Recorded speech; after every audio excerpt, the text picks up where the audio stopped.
On the farm I grow mainly winter wheat, winter barley, potatoes and onions. It's a diversity of crops, all sowed at different times.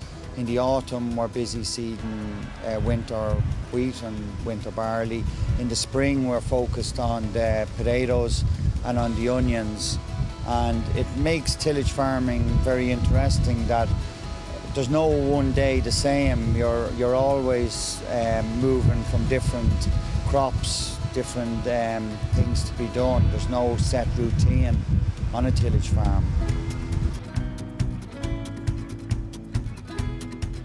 Springtime is a busy time on the farm. We're getting the ploughing land for any ground that has to be sowed in spring cereals for the potatoes, onions, getting all that ready and seeded.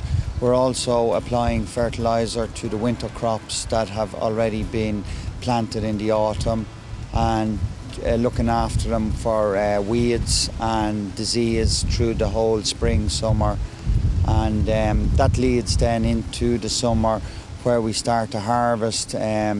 Usually around the middle of July the winter barley starts to be harvested, and then we move on to the winter wheat around the first week of August, and then it's followed usually at the same time with the onions, and then the potatoes, they start to be lifted around the start of October. CAP is very important in the tillage sector. It ensures quality, safe, traceable food. We produce the grain which is fed to the beef and fed to cows that produce milk, that produce the butter.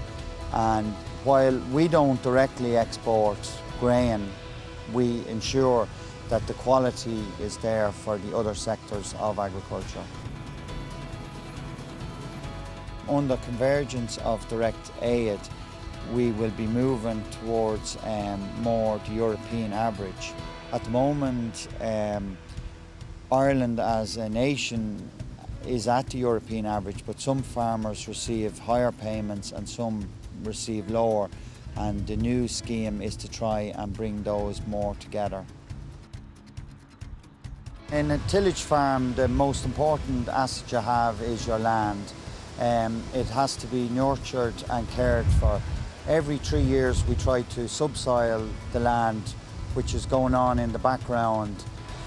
This ensures that there is no compaction in the soil and keeps it loose underneath. We also do soil analysis, which is basically testing what nutrients are in the soil every 3 years. And under that, we only apply the nutrients under the CAP reform. The nitrates directive has us limited what amount of fertiliser we can use. So through the soil analysis, we only apply that amount of fertiliser. CAP supports the farmer to ensure that they have affordable food and the highest quality for the consumer at all times.